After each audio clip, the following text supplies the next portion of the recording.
各位同事早晨啊，我哋講 Colleagues, good morning. We've already formed a quorum and it's time for us to start. This is the Subcommittee on Residential Properties First-hand Sales Ordinance Commencement Notice. Item 1 on the agenda, election of chairman. In accordance with the rules, nominations are now invited from members, which can be made verbally, and there should be a seconder. And the nominated member must accept the nomination. Any nomination? Mr. Tam-Yu Chong? Mr. Chan Kam-lam? Any seconder? Thank you very much. I accept the nomination. Any other nominations? No? No other nominations? So I declare myself elected chairman. Thank you very much. Colleagues, perhaps we should invite the officials to come in first. 哎呀，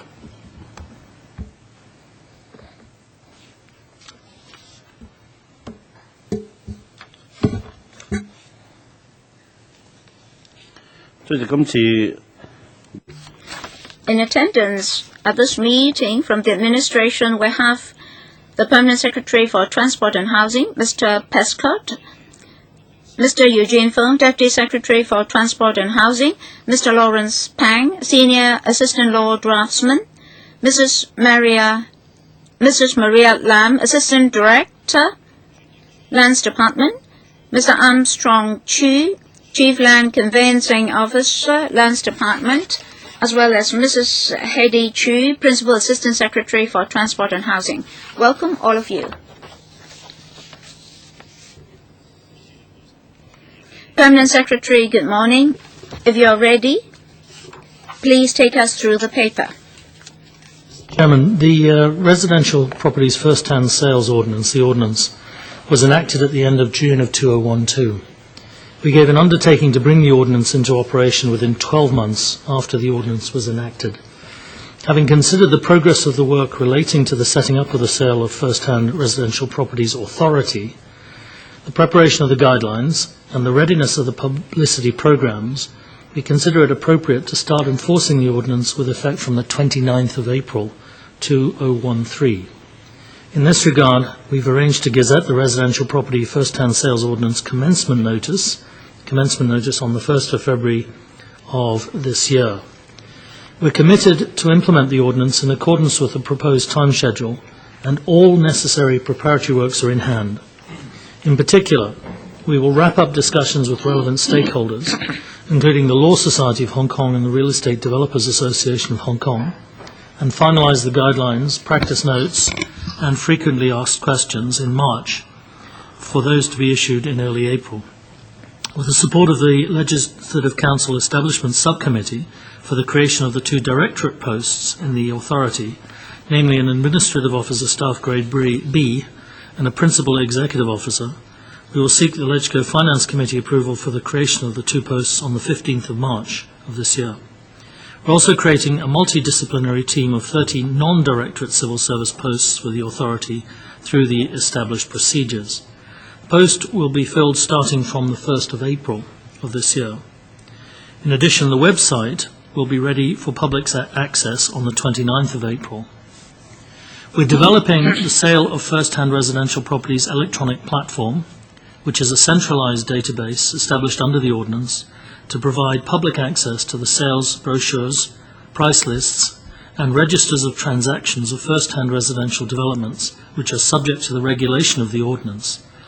The electronic platform will be ready for public access also on the 29th of April. And finally, the announcement of public interest, pamphlets for prospective purchasers, and advertisements promoting the commencement of the Ordinance will be ready in early March of this year. Workshops will be organised in early April to brief stakeholders on the Ordinance, the guidelines, and frequently asked questions. A hotline on matters relating to the Ordinance will come into operation to dovetail with the publicity programme. We propose that the Ordinance be implemented in 2 stages. This will enable the Secretary for Transport and Housing to appoint public officers to the authority on or after the 2nd of April of this year. The authority will then be able to issue guidelines to the trade by early April. Failure to comply with the requirements in the ordinance on or after the 29th of April will be offences, and the authority will start taking enforcement action with effect from that date, the 29th of April. The ordinance will create a clear, fair, balanced, practical and efficient mechanism to regulate the sale of first-hand residential properties and to protect the interests of residential property buyers through enhancing transparency and making contravention of the mandatory requirements criminal offences.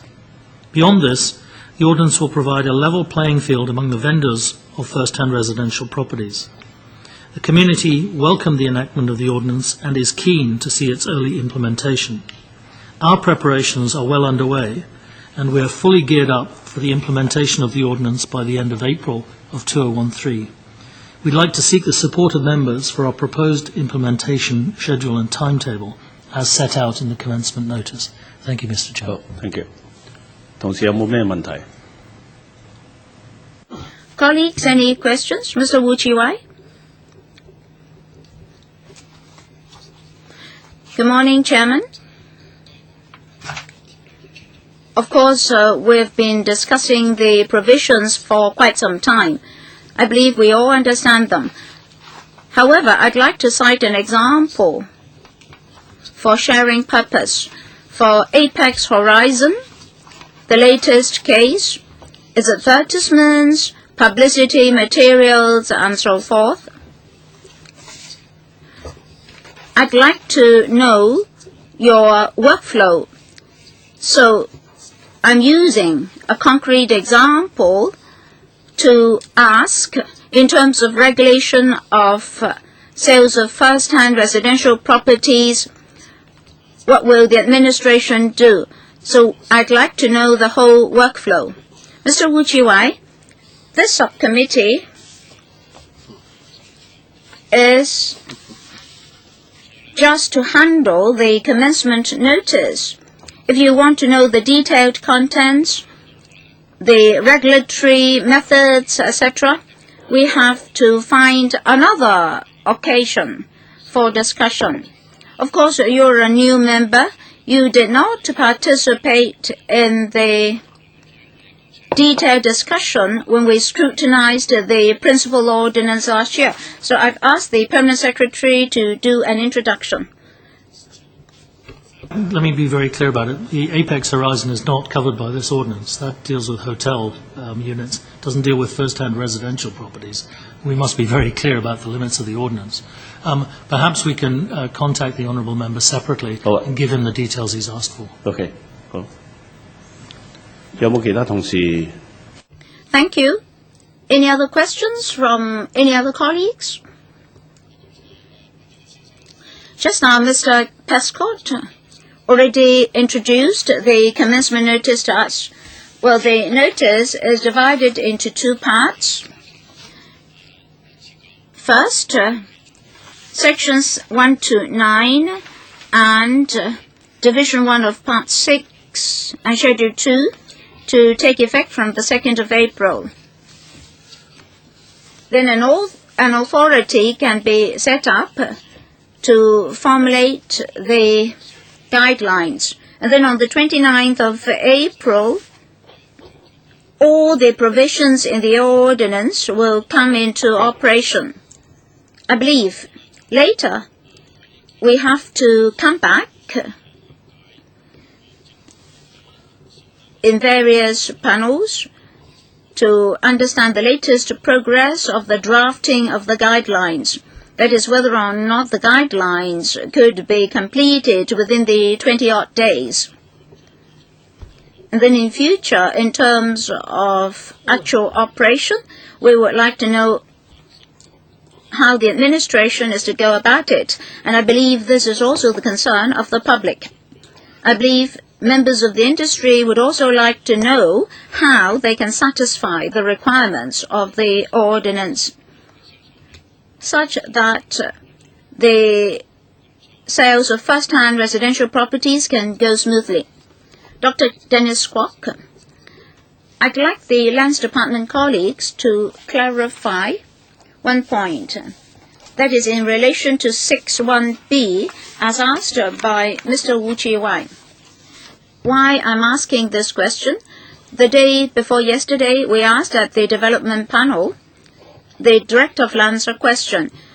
If in the land grant a certain site should only be used for hotel purposes, then according to common law definitions and Cap 349, Hotels and Guest Houses Ordinance, Section 2.1, there are discrepancies between the two definitions.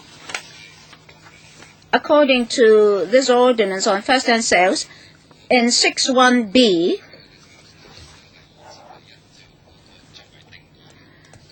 it actually uses the definition in Section 2.1 of Cap 349. So if there is a difference between the common law definition and this definition, will there be any law enforcement difficulties and any duplication? I'd like to have an answer from the Lands Department colleagues.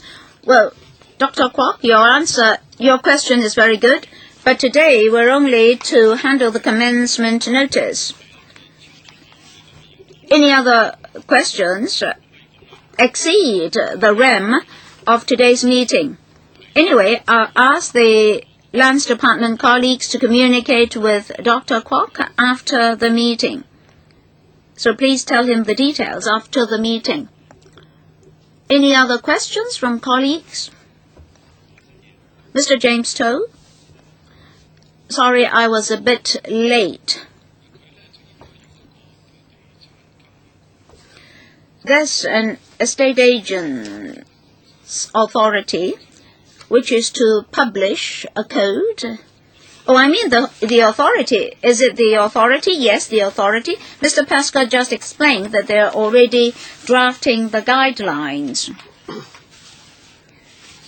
in the hope that after the commencement date, on the 15th of March, they'll go to the Finance Committee to seek funding so that they can recruit people.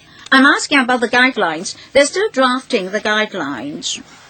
But today is already the end of the month. Yes? Well, why did I ask for the setting up of this subcommittee? Because I'd like to have a look at the guidelines and how their preparation work is. Mr. Fong, in fact, starting from November last year, we already sent the first draft of the guidelines and discussed with the Law Society, Surveyors Institute, Architects Institute, Engineering Institution, and Reader to seek their advice. In the past few months, we had many meetings with them, and they gave us a great deal of invaluable advice. After collecting their views, next week we'll include their views in the guidelines and issue a second draft. In March, we'll communicate with them once again. In the main, the guidelines cover the sales brochures, the price list, the transaction record, how to publish sales arrangements, and how in the future sales brochures, price list, and transaction records should be submitted to the authority, and how soft copies of these materials can be submitted to the electronic platform. All these will be covered by the guidelines. I understand that the Law Society, after receiving our first draft, issued the first draft to its members for advice. Their members offered advice. Reader did the same. We intend that within March, the drafting work of the guidelines will be completed. And then in early April, we'll publish the guidelines. Chairman, I may have a different view than yours. Today, of course I understand to be realistic, we're not able to obtain the guidelines today because you've not prepared for that. Chairman, perhaps let's talk about other things first. At our next meeting, would you be able to give us the most updated draft for the guidelines next time? And also the inputs that you have received from the major stakeholders. I say this because this subcommittee will have to make a decision as to whether or not the notice, the ordinance will come into effect. The question is that, of course, if there are only minor terminological flaws, then it is not an issue. But if the trade have different views regarding how this is going to be implemented, if they see major difficulties, then should we go ahead with the commencement of the ordinance? I'm in a very difficult position because I would like to want to know more about the situation. But you say that we will give the approval today and they'll be ready in time. So I don't think this is we're making a decision on a rational basis. So I hope that at the next meeting we could be given the information I asked for earlier. If there are no major problem, I think I have confidence that we'll be able to do it in time. Otherwise, we'll not be able to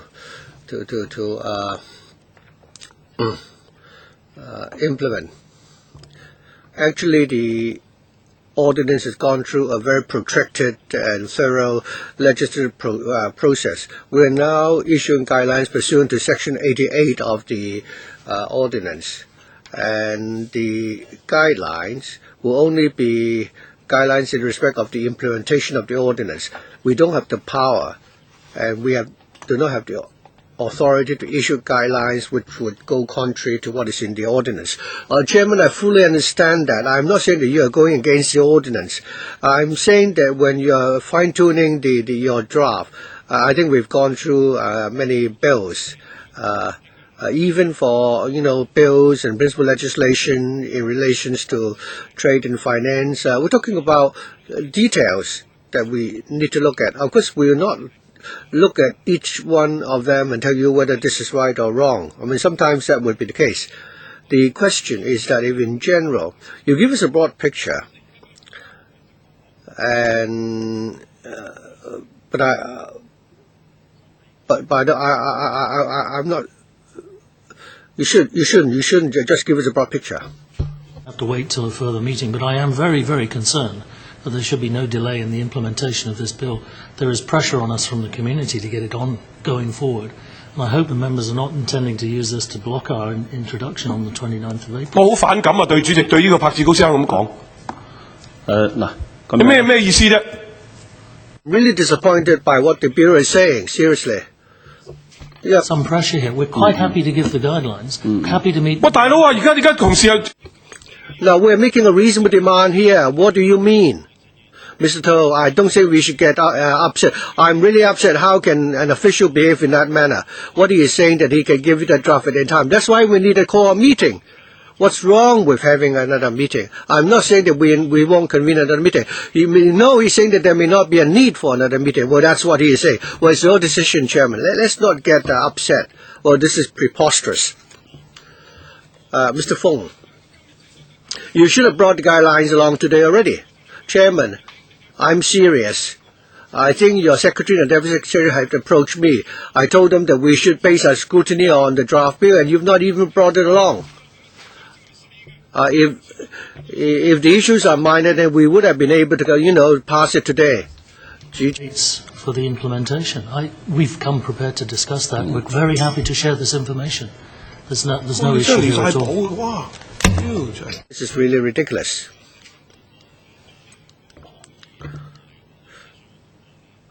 For the drafting and the consultation, when will you be able to further, progress? Mr. Fong told us that they have already received all the inputs, and in early March, he will conduct another round of consultation. how long do you think that will take? Because I would also like I think if we're looking at a preliminary draft, you're undergoing consultation, it doesn't serve any useful purpose if they give us the draft. Well, they've invited inputs regarding the first draft. Well, I'd like to know around what time they'll be able to have that draft for us. I'm not asking for a draft which has not yet been finalized. I hope that there would be some progress so that after we look at it and we don't think that there are any major issues, then we can go ahead.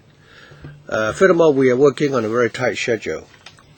If on the 15th of March they want to go to the FC, then we will need to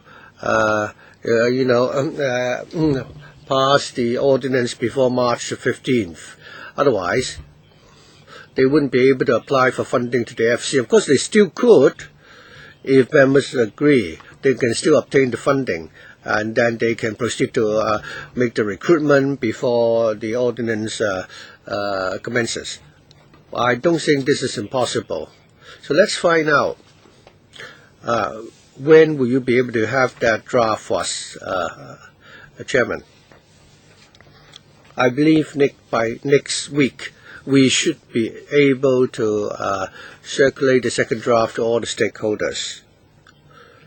We've talked to them. We have several rounds of discussion with them already, and we know the majority of the views already. So towards the end of next week, I think we would be able to issue the second draft. How long do you think you would need to listen to them?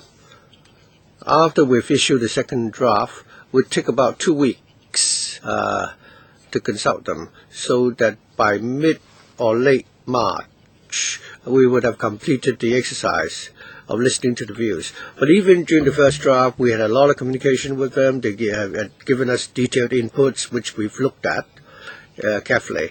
For those suggestions that we have accepted, they will be reflected in the revised draft. But there are some other inputs which we are not able to accept because they go against the intent of the ordinance. Mr. James Toh. The DP was the strongest supporter of this bill, Mr. Prescott.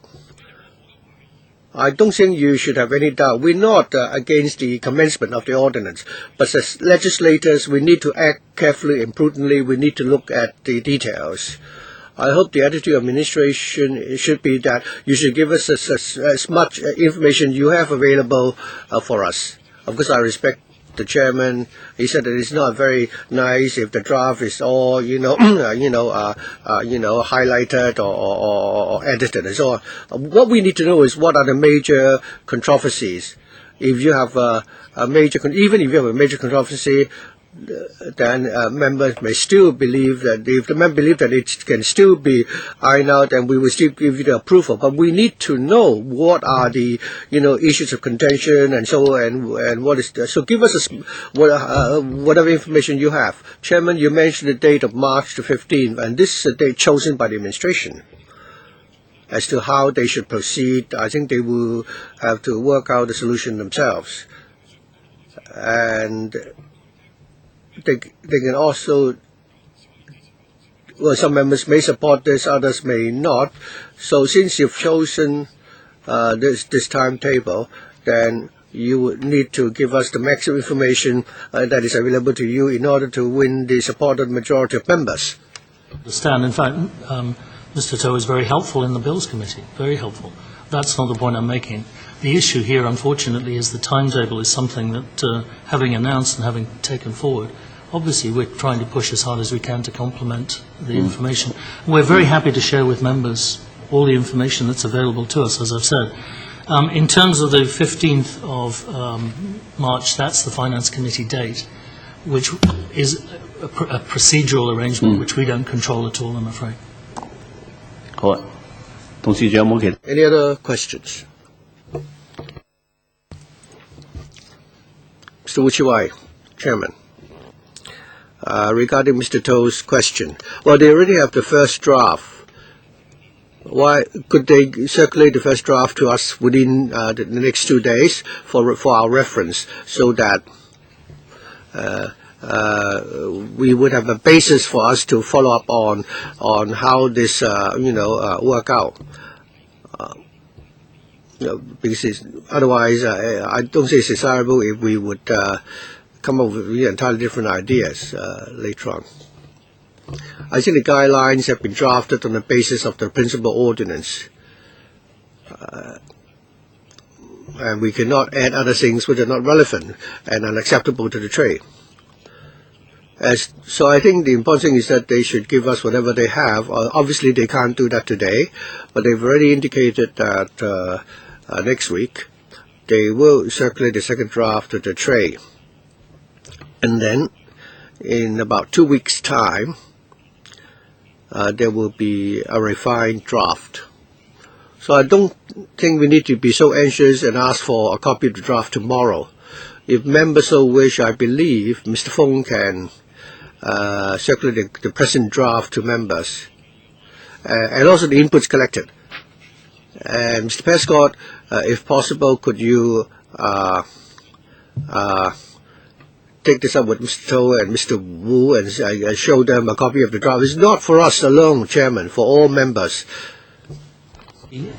Slight marker, we're still in discussion on the draft, Right. so it will change inevitably. But we're happy to share it, there's no problem. Yeah. 涂謹申議員。主席，我哋係 Chairman.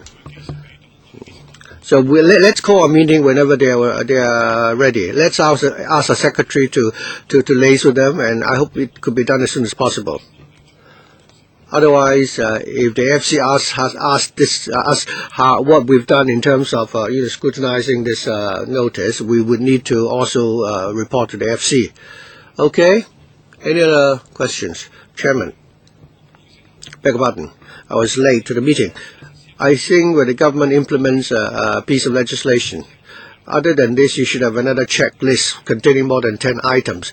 Could you share with us also the progress in those areas? I'd like to know about the progress of the implementation, and this is what I'm more concerned about. What about other progress in other areas? You say no? They need to implement the ordinance. They always have a checklist. For example, promotion. Liaising with the trade and professional bodies. Could they update us on what they've done in those areas? Do you have the information on it? Chairman, let me briefly report to the subcommittee that regarding the guidelines, we have been in touch with all the stakeholders and we are in discussion with them. And in order to implement the ordinance, we need to set up an authority, that is the SPRA. There will be an establishment of 30 staff, 2 of which will be at the directorate level. The creation of these directorate posts, we will need to go to the FC on March 15 to apply for funding and permission. For the other 13 non-directorate staff, we have already followed the procedure and working on the creation of those posts. If everything goes smoothly, then on April 1st, the incumbents for these officers will report for duties. Regarding promotion in public education, we will have several workshops in early April. We'll invite all the developers selling first-hand properties to explain to them the contents and details of our guidelines. We'll also show them how the sales brochures, the price lists, and the register of transactions, and how the soft copies of those records could be submitted to the central database of the SPRA for the sale of first-hand properties. And that database will, if the ordinance could come into effect on April the 29th, then that database will also be available for access to the public. Regarding promotion, we are already printing a brochure for potential buyers so that they know that as a buyer of first-hand property, what are the things that they should be careful about and how they may protect their interests. Besides, we'll also produce APIs to be broadcast over radio and TV stations to disseminate information to the public in relation to the commencement of the ordinance. We'll also have a hotline for public inquiries. There will also be hotlines for the developers of first-hand sales of residential properties to answer their questions. So, in the main, this is the progress. Mr. James To, it's very important for land developers to observe the ordinance. They should be very professional. But at the working level, will you convene some other meetings or workshops for them? Yes. In fact, we've already arranged certain workshops, and very soon we'll make announcements to invite them to participate. These will be detailed workshops. We'll explain the guidelines, and in order that they satisfy the ordinance, when a sales brochure, a price list, a sales arrangement, certain sales materials are released to the public, concurrently they have to submit these information to our electronic platform. There will be an electronic formula such that they can upload the information to our website by themselves. So we have or will make these arrangements. Mr. James To, will you have an office for the authority? And a number of arrangements will be made. I don't know. Well, you mentioned the 29th of April. The information should all be available on the 29th of April. Yes, the 29th of April, yes. So you don't have much time left, right? For hardware and software, computers, etc., will you be able to complete everything by the deadline? In terms of computers, there are two aspects. First of all, we require the developers of these first-hand sales of residential properties to do something, but we don't require special hardware. Ordinary computers for domestic use will suffice, so long as they can upload information to our platform. We are developing the platform. In fact, starting from mid-March, all developers for first-hand sales of residential properties can carry out trial runs. We'll give them passwords. So starting from mid-March, that is from mid-March to mid-April, they'll have a month for trial runs. They can familiarize themselves with how to upload information to our electronic platform, and we'll have hotlines to support them. Well, I'm not saying that I hope that you'll fail, but I'd like to know, what if? Now, they are going to submit hard copies to you for the public, for journalists. Can they visit your office or website to obtain information? Is Mr. James To referring to public perusal? Yes. We'll have a resource center for the public. In the resource center, all materials and information as well as residential properties projects with sales brochures, price lists, etc. I mean, all those information that have to be submitted to the administration statutorily, they'll all be ready in the resource center for public perusal. Now, you're talking about 30-odd people. Are they all civil servants? Will they all learn how to apply the ordinance? Or are you going to recruit people from the industry Are you going to recruit people, say, with a few decades of experience? Or will they all be EOs, AOs? So how are you going to execute the ordinance? Thank you, Mr. Chairman. Among the 32 people, one will be AO staff grade B. His deputy will be a PEO, Principal Executive Officer. And then there will be housing managers, building surveyors, and estate surveyors. Besides, there will be other colleagues. For the whole establishment under the ordinance, it is not an independent body. It comes under the Transport and Housing Bureau.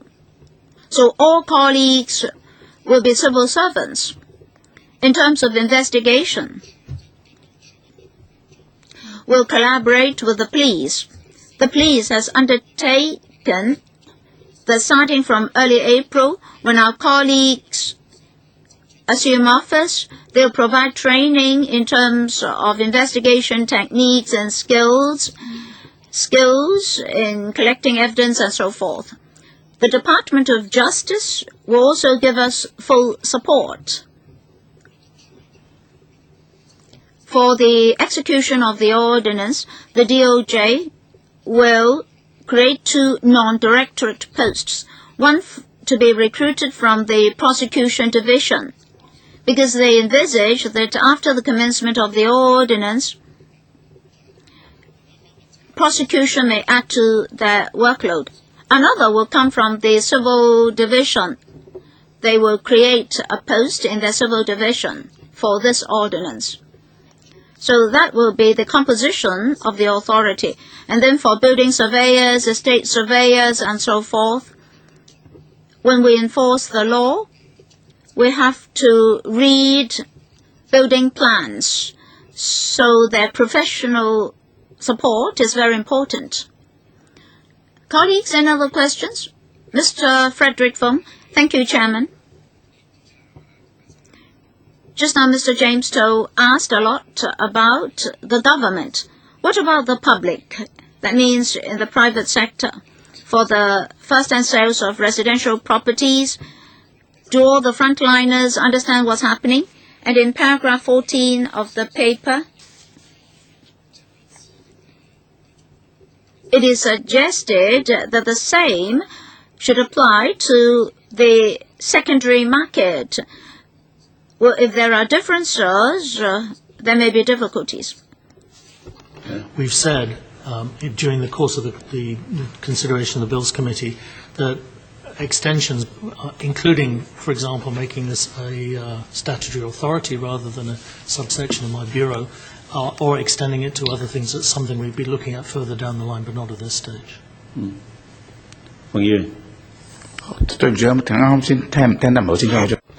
Sorry, can he repeat his answer? Because he was very soft. I couldn't hear him clearly. We've made it very clear that this bill applies only to first-hand residential properties.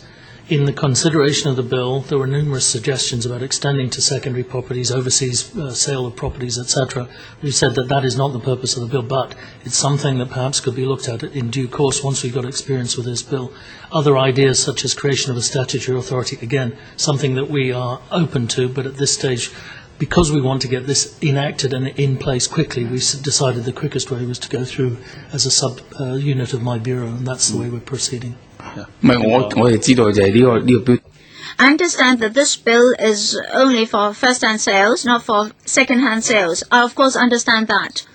But if there are no concrete provisions for second-hand sales, they may only give the gross floor area and not the saleable floor area, or vice versa, etc., etc.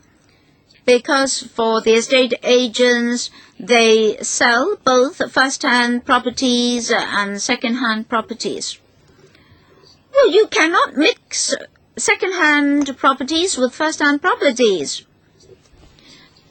我簡單地講一講。 Mr. Chairman, perhaps I can explain the second-hand market situation. The EAA has published guidelines to the effect that starting from the 1st of January this year, all estate agents, when they're responsible for leasing or sales of second-hand properties, they have to provide both floor areas, that is, saleable floor area and gross floor area. When the secondary market has to provide both, saleable floor area and gross floor area, then in future, for first-hand properties, in future, there won't be any more saleable floor area. That is, gradually, the secondary market will get used to the first-hand market. That is, to use the same floor area in their sales brochures. So in the long run, that can be done. Mr. James So, understand that Mr. Feng was saying that this new authority will come under a government department. In fact, to regulate, may I use the word, regulate the land developers, then it may be good to bring in somebody from the land developers. In the lands department, understand that some of their colleagues had been vetting plans and so forth. But when it comes to detailed skills and tactics, well, just look at the recent hotel sale. Well, things did not happen as many people had envisaged. The land developers know more skills and tactics. But of course, if you bring in people from the land developers, these people must be trustworthy enough. These people know the so-called cunning tactics in the industry.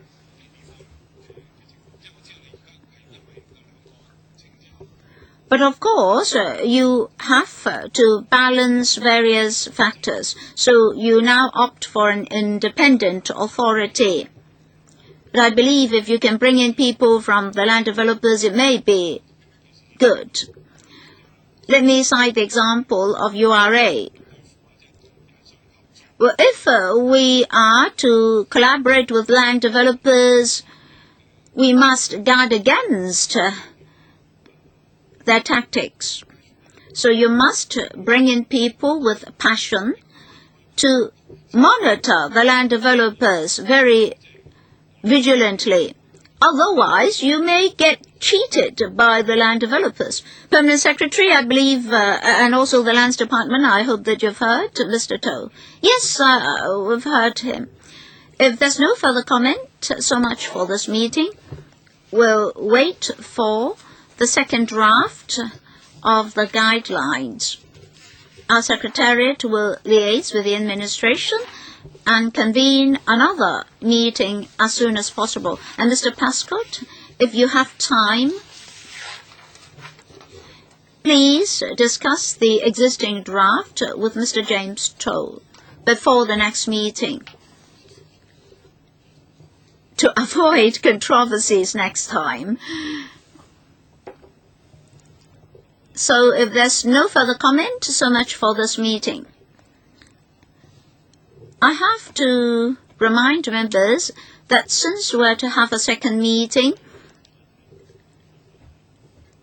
well, I have to remind members that we have a tight schedule. We cannot fix a date for the next meeting. If they have not yet obtained feedback from the industry, it's difficult for us to fix a date for the next meeting. Well, there may still be changes. All right, so much for this meeting. Thank you very much.